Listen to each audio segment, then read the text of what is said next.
So hello everyone, स्वागत है आपका सीवीटी कॉर्नर की एक और वीडियो में। आज का हम लोग इंटरव्यू जो लेने वाले हैं वो बहुत ही स्पेशल पर्सन है, क्योंकि ये जेएनयू से नहीं है, ये हैं इफ्लू से, और इफ्लू से अपने लैंग्वेज की जो पढ़ाई है वो कर रहे हैं।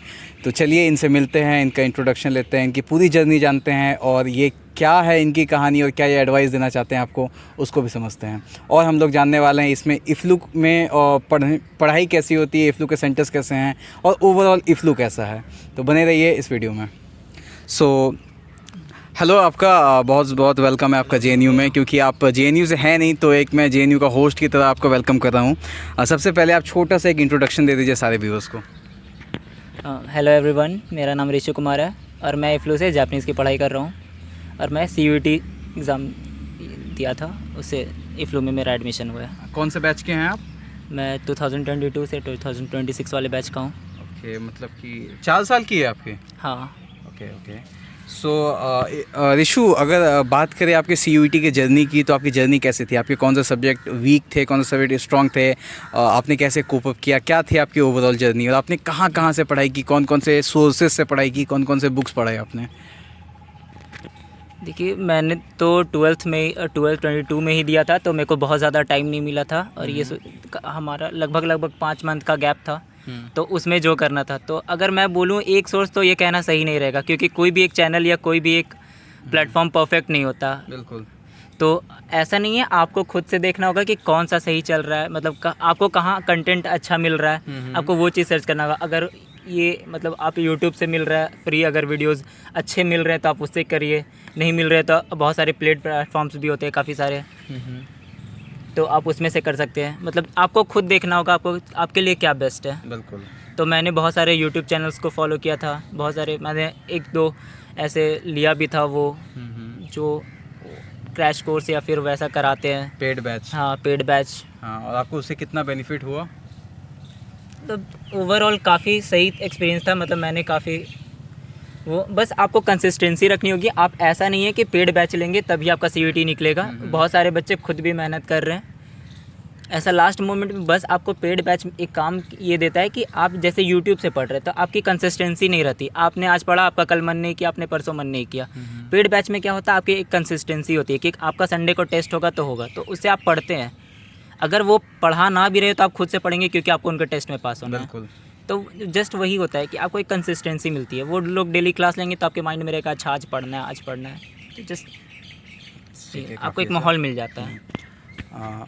देखो, सिंपल सा मेरा ऐसा सोच है ऋषु, कि आप किसी भी चैनल मैटर नहीं करता है, मैटर करता है आपका टीचर उस सब्जेक्ट का। अगर आप बहुत अच्छे चैनल से, मतलब कि बहुत अच्छे इंस्टीट्यूशन से भी पढ़ रहे हो, बट वो टीचर ही अच्छा नहीं है उस सब्जेक्ट का, तो फिर कोई फ़ायदा नहीं है। और मैं अपनी अगर जर्नी बताऊँ आपको, ठीक है, आज मैं आपसे पहली बार मिल रहा हूँ, अगर मैं आपको अपनी जर्नी बताऊँ तो 4 सब्जेक्ट थे हमारे इसमें सीयूईटी में, इंग्लिश, जनरल टेस्ट, मैथ्स और रीजनिंग। और चारों मैंने 4 अलग अलग प्लेटफॉर्म के 4 अलग अलग टीचर से पढ़ा था, क्योंकि मुझे वो टीचर्स अच्छे लगते थे।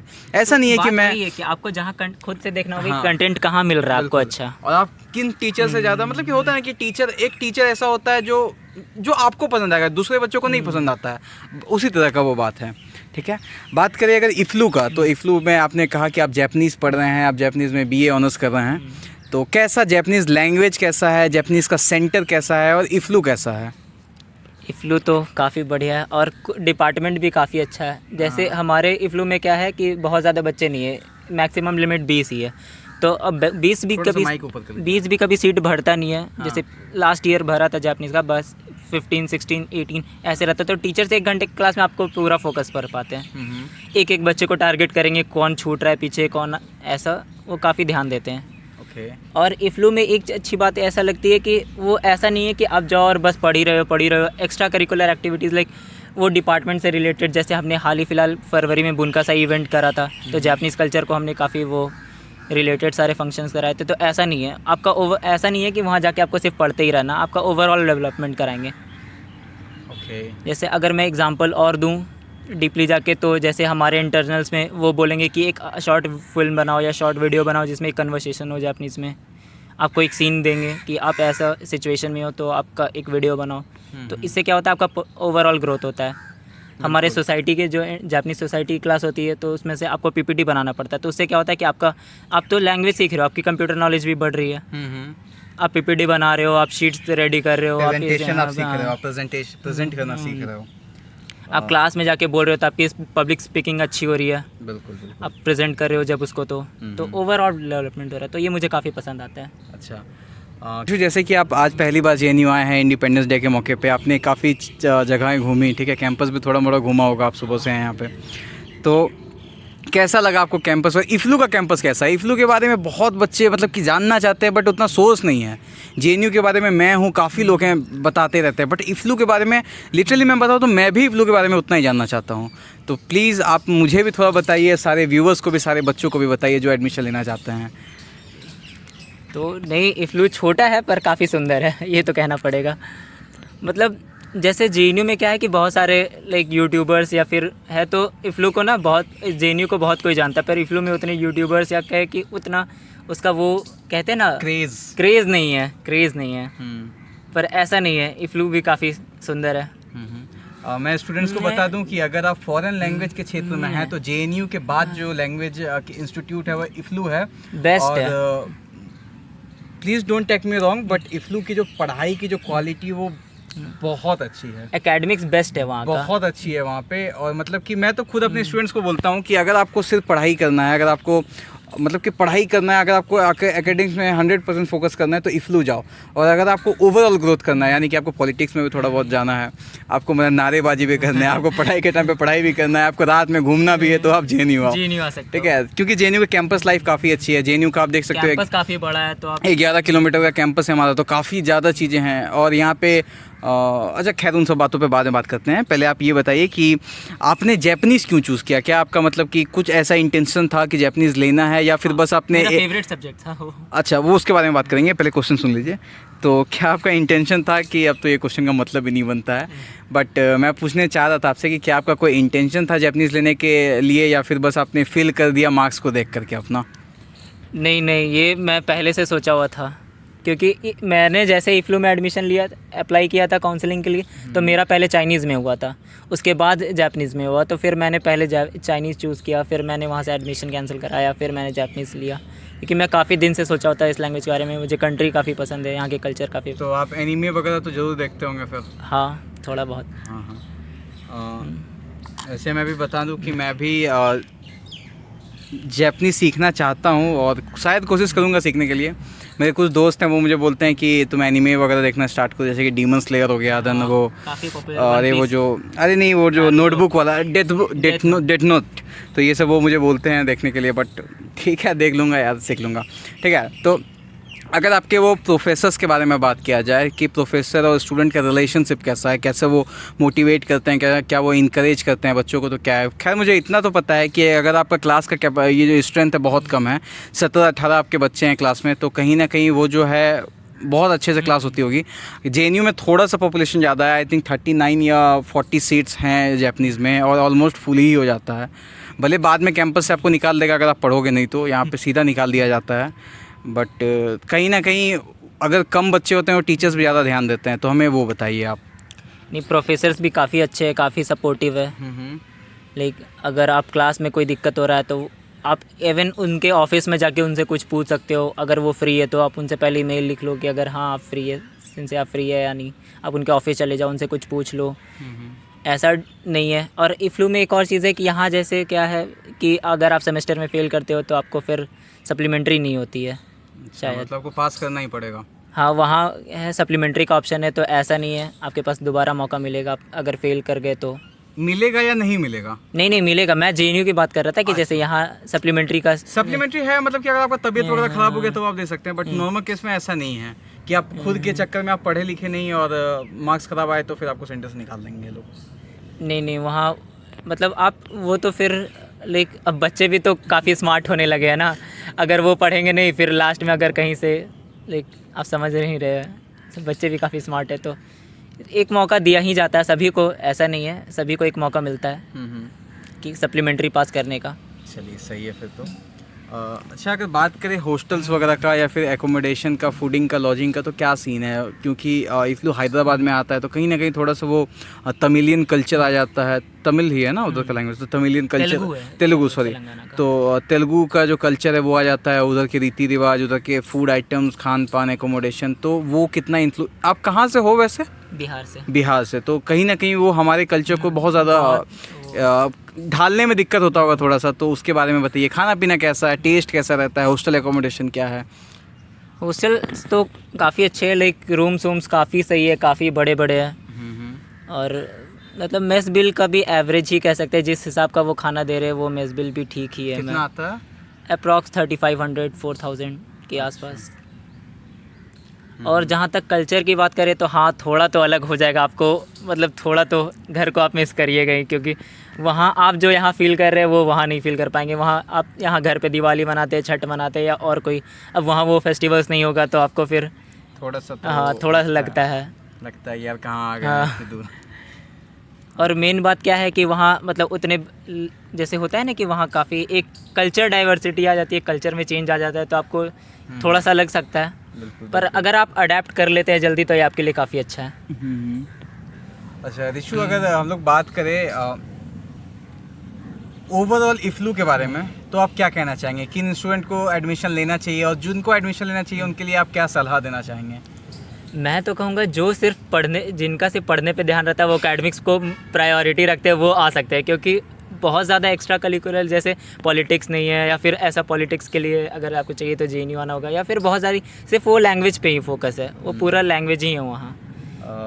अगर सही में अगर आपको आपका लैंग्वेज परफेक्ट करना है तो आप इफ्लू जा सकते हैं, लेकिन अगर आपको ओवरऑल डेवलपमेंट चाहिए तो JNU आइए, क्योंकि JNU आपको कॉन्फिडेंट बनाता है। मुझे तो इतना मालूम चल गया, मैं यहाँ आकर के, मैं जो भी हूँ, आज जैसे भी बोल रहा हूँ, JNU के कारण है, क्योंकि यार यहाँ का अलग ही माहौल है। यहाँ के टीचर्स वगैरह, जब आप अलग अलग सेमिनार्स में जाओगे ना, अलग अलग मीडिया पर्सनैलिटी, जैसे कि कल हमारा एक सेमिनार था, उसमें वो आई हुई थी, रूबिका लियाकत वगैरह आई हुई थी, जो फेमस पर्सनैलिटी है, मीडिया पर्सनैलिटी, काफ़ी चीज़ें आती रहती हैं, तो वो सब जो आप देखोगे ना तो आपका एक नज़रिया बदलेगा, नज़रिया डेवलप करेगा चीज़ों आप को। जितनी ज़्यादा चीज़ें देखते हो आपको उतना ज़्यादा सीखने हाँ। को मिलता है। और यहाँ पे स्कॉलर्स वगैरह बहुत ज़्यादा हैं, बहुत ज़्यादा ज्ञान की बातें होती है। अभी तो आप नाइट लाइफ यहाँ की देखी नहीं, जो आप नाइट लाइफ पे देखोगे ना, ढाबा पे आप बैठे हो, JNU के ढाबे पे, वहाँ पे लोग चाय पी रहे हैं, लेकिन कुछ ना कुछ चीज़ों पे डिस्कस हो रहा है, चाहे वो पॉलिटिकल सिस्टम पे हो गया, चाहे वो इकोनॉमिक सिस्टम पे हो गया, चाहे वो चीज़ों को डेवलप करने पे हो गया। तो कहीं ना कहीं वो इस UPSC का इन्फ्लुएंस ज़्यादा है JNU में। और यहाँ पर क्या है कि अगर कोई स्टूडेंट है, जैसे कि मैं तो इफ्लू के बारे में ये वीडियो बनाना चाह रहा था, लेकिन क्योंकि रिशु मेरे सामने बैठे हुए हैं तो मैं इनको थोड़ा सा JNU से रूबरू कराता हूँ, आप लोग भी थोड़ा सा हो जाओगे। यहाँ पे क्या है सिस्टम, आप क्लास जाओगे किसी और सेट ऑफ स्टूडेंट के साथ, आपको हॉस्टल मिलेगा किसी और के साथ। ऐसा नहीं है कि आप जिस कोर्स में हो आपको हॉस्टल उसी का, हॉस्टल PhD के भैया के साथ भी मिल जाता है रूम, मतलब आप BA1 में BA2 में हो और आपका रूममेट PhD 3 में है, तो इस तरह भी होता है। ऐसा नहीं है कि मतलब कि आपको आपके ही पार्टनर्स के साथ या ऐसा मिलेगा, ठीक है। देन आप मेस में खाना खा रहे हो किसी और लोगों के साथ, किसी और सेट ऑफ लोग के साथ, आप बाहर जा रहे हो ढाबे पे चाय पीने के लिए, वहाँ पे कोई और सेट ऑफ लोग मिलेंगे, तो उससे फ़ायदा क्या होता है ना, अगर आप आर्ट्स के हैं तो आप साइंस के बारे में भी उतना ही सीखोगे। अब मान ऐसा ही है JNU का माहौल कि आप ओवरऑल डेवलपमेट होते हैं। ओवरऑल का ये मतलब नहीं है कि आप नारे लगा रहे हो, पॉलिटिकल बाजी कर रहे हो, नहीं। ओवरऑल का मतलब ये है आपको कि साइंस के बारे में पता चल रहा है, नहीं, आपको हर फील्ड के बारे में नॉलेज हो रहा है, ठीक है। आपके जो प्रोफेसर्स हैं, भले वो लिटरेचर पढ़ा रहे हैं, लेकिन वो फिलोसफी के प्रोफेसर्स हैं, ठीक है। तो मतलब कहीं ना कहीं वो आपको हर चीज़ देने की कोशिश करेंगे, अगर आप लेना चाहो तो। अगर आप पढ़ने के लिए और ओवरऑल डेवलपमेंट के लिए तैयार हो तो JNU आपको बहुत कुछ ऑफर करता है। इतनी चीज़ें आपकी इफ्लू में नहीं होती होगी मैं ये यकीन से कह सकता हूँ, क्योंकि काफ़ी दोस्त हैं मेरे वहाँ पे, चाइनीज़ में भी हैं, फ्रेंच में भी हैं, और जापानीज़ से तो आप ही हो। तो बताओ, आपको अब बताओ कैसा लगा JNU। और ये पहले ये बताओ कि अगर कोई बंदा देख रहा है जो कि इस साल इफ्लू में एडमिशन लेने चाह रहा है, या फिर क्योंकि इफ्लू का भी 2-4 दिन पहले लिस्ट आ गया, ठीक है, तो अब वो लोग इफ्लू में एडमिशन लेंगे, तो उनके लिए कोई प्रोसेस वगैरह बता सकते हो, प्रोसीजर वगैरह कि क्या उनको करना चाहिए, कहाँ रुकना चाहिए, कुछ ईजी हो जाए उनके लिए? एक चीज़ जो मुझे लगता है बहुत अच्छी चीज़ लगती है इफ्लू की, हाँ, वो है उन्हें हॉस्टल्स में कभी दिक्कत नहीं होता। जैसे जेएनयू में मैंने देखा है कि बच्चों को साल भर हॉस्टल नहीं मिलता, हमें खुद लग जाता है। कितने लोग बाहर रहते हैं। आप इफ्लू में पहुँचे, आपने एक फॉर्म फिल किया और आपको तुरंत रूम मिल गया। मतलब मैं एडमिशन के साथ साथ ही। हाँ, वाह बहुत सही है। जब मैंने लास्ट ईयर किया था तो हमारा क्या था कि ऑनलाइन पेमेंट करना था। मैंने ऑनलाइन पेमेंट किया, उसी दिन गया, फिज़िकल वेरिफिकेशन कराया, अपने डॉक्यूमेंट सारे दिए और तुरंत मैंने अपने जो हमारा हॉस्टल है, एक ही हॉस्टल है इंडियन बॉयज़ के लिए, एक इंडियन बॉयज़ के लिए, एक इंडियन, 2 गर्ल्स के लिए। एक ही हॉस्टल है? हाँ, एक हॉस्टल्स में लाइक। हाँ, तो सीट कैपेसिटी भी तो कम है, लोगों काफ़ी कम है, 20 तो सीट्स ही हैं हर लैंग्वेज में। एक ओवरऑल मैं आपको बताऊं तो 450-500 रूम है हमारे एक हॉस्टल में। अच्छा, और सब में 2-2 बच्चे रहते हैं। हमारे यहाँ पे तो 22-23 हॉस्टल्स हैं, तो लेकिन तो फिर भी रूम्स नहीं मिलता है। तो अब क्या ही कर सकते हैं उसमें। तो ऐसा मैंने फॉर्म फिल किया, जैसे ही मैंने फॉर्म फिल किया, पे किया और मेरे को तुरंत हॉस्टल मिल गया। और मेरे जो पेरेंट्स आए थे उनको भी साइड से वो टेम्प्रेरी रूम दे दिए और उसका भी कॉस्ट काफ़ी कम था, 75 रुपीज़। अच्छा, मिनिमल कॉस्ट था। तो तुरंत रूम ही हम लोग को मिल गया था। ऐसा नहीं हुआ था कि हमें कहीं और ठहरना पड़ा फिर इफ्लू आना पड़ा, ऐसा कभी नहीं हुआ। ओके, मतलब कि इफ्लू में सुविधाएं काफ़ी ज़्यादा हैं, काफ़ी ज़्यादा अच्छी हैं। अभी ये बोल रहे थे कि आपके जेएनयू में तो पानी खत्म हो जाता है हॉस्टल्स में, हमारे यहाँ पे नहीं होता है। हमें बोला हाँ यार, ये तो सही में काफ़ी हमारे लिए भी काफ़ी दिक्कत होता है यार। 9 बजे यहाँ पानी खत्म हो जाएगा, शाम में 6 बजे पानी आता है। तो हम तो अभी सोए हुए थे, हमारे भैया बोले कि अभी तो पानी खत्म हो जाएगा, जल्दी जाके नहा लो। मैंने कहा अच्छा, ऐसा भी कुछ होता है? नहीं, यहाँ पे चीज़ें होती है। यहाँ जेएनयू आपको संघर्ष करना सिखाता है यार। एक तो सबसे पहला संघर्ष है कि इतना बड़ा कैंपस है, चलना पड़ता है, वो पैर अलग दर्द करता है। हाँ, अब जैसे ब्रह्मपुत्र वो जो हॉस्टल है, कितनी ब्रह्मपुत्र कहाँ है? एकदम कोना में दिया है, काफ़ी दूर है। और वहाँ से ये अगर एफएल वो स्कूल ऑफ लैंग्वेज की देखे तो एसएल देखे कितनी दूर है, 3.5-4 किलोमीटर दूर है, काफ़ी ज़्यादा दूर है। हमारे में ऐसे बंदे उठते हैं, ब्रश करते हैं, सीधा कॉलेज पहुँच जाते हैं, बगल में क्लास है। नहीं, हमारे तो यहाँ पे है कैंपस, मतलब छोटा सा है पर काफ़ी सुंदर है, काफ़ी अच्छा है। और कैंपस में रहने का एक अलग ही मज़ा आता होगा। लाइब्रेरीज वगैरह फैसिलिटीज़ काफ़ी सही होगी, काफ़ी अच्छी है। अच्छा, एक बात बताइए कि आपका जो आप जैपनीज़ कर रहे हो उस पर आपके फ्यूचर प्लान्स क्या हैं? आपको उसमें जाना है जैपनीज़ या जापान जाके पढ़ना है, या फिर जैपनीज़ में क्या करना है? ट्रांसलेशन, इंटरप्रिटेशन क्या है? कुछ तो सोचा होगा अभी आपने। हाँ, मैंने तो सोचा है कि इसके बाद मैं मैक्स ट्राई करूँगा। मैक्स एक स्कॉलरशिप होता है जो जापानी स्टूडेंट्स अटेम्प्ट करते हैं, उससे आप जापान जाके कोई भी कोर्स कर सकते हैं, बैचलर्स, मास्टर्स, पीएचडी। वो काफ़ी फुली फंडेड होता है, तो आपको कोई एक्सपेंस खर्च नहीं करना होता उस पर। तो आप लोग का जेएलपीटी का एग्ज़ाम भी होता है, उसको देना पड़ता होगा ना? जेएलपीटी अलग चीज़ हो गई और ये अलग चीज़ हो गया। जेएलपीटी का तो आपको जो प्रोफिशिएंसी टेस्ट है वो तो आपको पास करना ही पड़ेगा ना? तो कौन से लेवल तक पास करना पड़ता है? ऐसा कुछ नहीं है, पर आप ये ऑप्शनल है। आप अगर पास किए हो तो भी ठीक है, अच्छा है। अगर नहीं पास किए तो ऐसा कोई दिक्कत नहीं करता है। तो अगर आप नहीं पास किए होगे तो आप जापानीज आपको आते ही नहीं होगा। नहीं, देखिए, आप वो एक हो गया कि लोग साइड से करते हैं, तो उनको जेएलपीटी अटेम्प्ट करना ज़रूरी है। पर आप एक बैचलर्स कर रहे हैं तो आपके पास एक बैचलर्स की डिग्री है। ओके। और आप 2 साल, तो देखिए मैक्स का स्कॉलरशिप क्या होता है कि कॉलेजेस में आती है फॉर्म, तो वो टीचर्स प्रोवाइड करते हैं। हाँ। तो उन्हें तो पता है ना, आप जापानीज स्टूडेंट्स हो, आप नेक्स्ट भर रहे हो तो उसमें आपको जापानीज तो लिखना ही होगा ना। हाँ, मीन्स सिंपल सा बात है कि इक्विवेलेंट मान लिया जाता है उसको, जेएलपीटी को, आपका जो डिग्री है उसको इक्विवेलेंट मान लिया जाता है। ऐसे हमारे में यूरोपियन लैंग्वेजेस में क्या होता है ना, लेवल्स होता है, A1 जैसे लेवल, हमें A2 लेवल। ऐसा बोला जाता है कि जैसे अभी तो 4 साल का हो गया तो हमें मिनिमम N2, वो N2 बोलते हैं कि N2 क्लियर हो जाता है। जेएलपीटी का N2 का। N2 काफ़ी सही है। N2 के बाद आप कहीं पे भी जा सकते हैं। जैसे हमारे में क्या होता है, यूरोपियन लैंग्वेजेस में लेवल होता है A1, A2, B1, B2, C1, C2। ठीक है, A1 सबसे लो लेवल हो गया, C1 सबसे हाई लेवल हो गया। तो हमारा जो बैचलर्स डिग्री है वो हमें C1 या फिर C2 का जो लेवल है उसको देता है। तो या तो आप कहीं बाहर से C1 का पेपर दो, उसके पास करो, या तो बैचलर्स कर लो तो आपको C1 मिल जाएगा लैंग्वेज में, बैचलर्स। तो वही मुझे लगता है आपका भी इक्विवेलेंट होता होगा वैसा ही, जापानीज़ का J2 या N2 या फिर आपका बैचलर्स। ओके।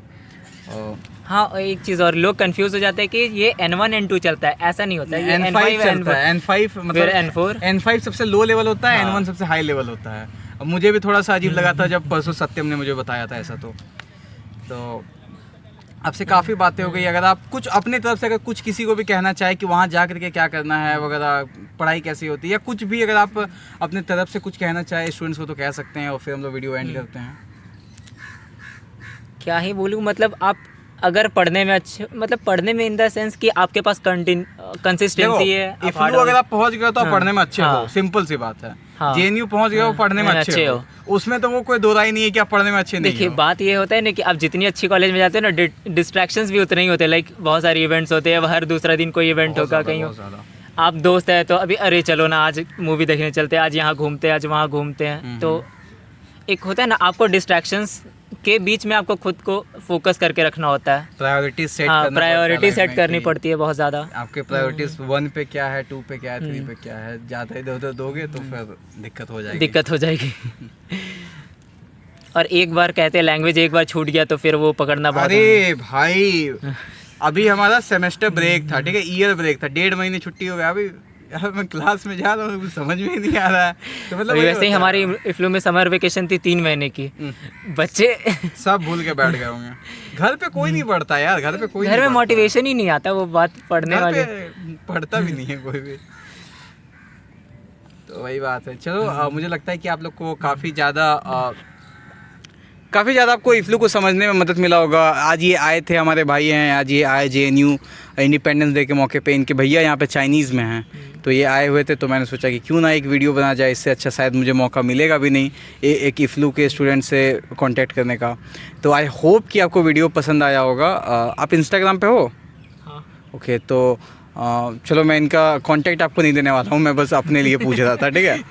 अगर आपको कोई भी क्वेश्चंस रिगार्डिंग हो इनसे, इफ्लू से, या कोई किसी भी सेंटर से, एकेडमिक एरिया से, किसी से भी, आप कमेंट कर देना, मैं इनसे पूछ के आपको बता दूंगा, ठीक है। तब तक के लिए चलिए, वीडियो मुझे लगता है कि काफ़ी अच्छा शूट हो गया। मैंने इनसे काफ़ी बातें भी की, काफ़ी मतलब इधर उधर की भी बातें हुई, काफ़ी काम की भी बातें हुई, बट ओवरऑल चीज़ें सही थी, ठीक है। अगर खाने पीने का, अगर हम लोग एक बात से बताए थे कि खाने पीने का नॉनवेज वगैरह देता है। हाँ। क्या हफ्ते में कितने दिन? हफ्ते में वो नॉनवेज रहता है लंच में, तो आपको वेडनेसडे को एग मिलता है, फ्राइडे को फिश मिलता है, और संडे को चिकन मिलता है। 3 दिन? हाँ। Okay. वीक में। और महीने के लास्ट वीक आपका रहता है chicken biryani, unlimited cold drink, अच्छा, आइसक्रीम्स, एंड वहाँ की एक फेमस मिठाई है डबल का मीठा बोलते हैं उसको।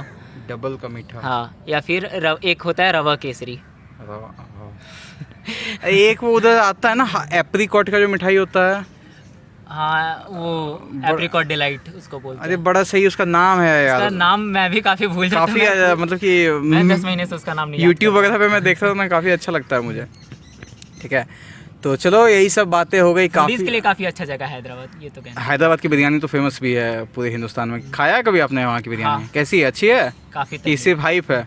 नहीं, सच में अच्छी है, तब तो काफ़ी अच्छा है। चलो फिर वीडियो ख़त्म करते हैं। एक बार आप सबको बाय बोल दो। Bye guys. तो ये थे रिशु BA जैपनीज़ इफ्लू से, और इन्होंने काफ़ी ज़्यादा बातें की, काफ़ी ज़्यादा बताया इन्होंने इफ्लू के बारे में। हम लोगों ने काम की भी बातें की, इनके सेंटर्स के बारे में बातें की, स्टूडेंट प्रोफेसर रिलेशनशिप के बारे में भी बातें की, हॉस्टल एकोमोडेशन के बारे में भी बातें की, एकेडमिक्स के भी बारे में बातें की, देन जो एडमिनिस्ट्रेशन होता है उसके बारे में भी बातें की। लोग मुझे कभी कभी बोलते हैं कि भैया आप इधर उधर की बातें बहुत करते हो, आप मेन पॉइंट अगर बोलने लगो ना बोर हो जाओगे 5 मिनट में, इसीलिए इधर उधर की बातें करनी पड़ती हैं। मुझे पता है कहाँ पे उसको इंटीग्रेट करना पड़ता है, मुझे पता है कहाँ पे उसको इंटीग्रेट करना पड़ता है। मेरी वीडियो थोड़ी सी लंबी होती है, बट कहीं ना कहीं आपको इन्फॉर्मेशन काफ़ी ज़्यादा मिल जाएगा। तो चलिए इसी के साथ वीडियो ख़त्म करते हैं। 23-24 मिनट का वीडियो हो गया है। चलो bye bye. Thank you so much Rishu आपका आने के लिए। अभी मैं सबको एक बार व्यूअर्स को दिखा देता हूँ कि मैं कहाँ पे बैठा हुआ था। एक्चुअली मैं बैठा हुआ था एडमिन ब्लॉक के सामने। ये है हमारे हम लोग जानते हैं उसको क्या बोलते हैं, इनको हम लोग इनको विक्की जी बोलते हैं। कि ये है हमारे विक्की जी का मूर्ति यहाँ पे, और ये सामने है JNU का एडमिनिस्ट्रेशन बिल्डिंग। तो आई होप कि आप लोग 28, 29 और 31 को JNU आ रहे होंगे, जिनका भी सिलेक्शन हुआ है। तो मोस्ट वेलकम और थैंक यू सो मच। अगर वीडियो अच्छा लगा हो तो प्लीज़ लाइक करना और चैनल को सब्सक्राइब कर देना। ये थे हमारे साथ Rishu. Thank you so much Rishu, and bye bye.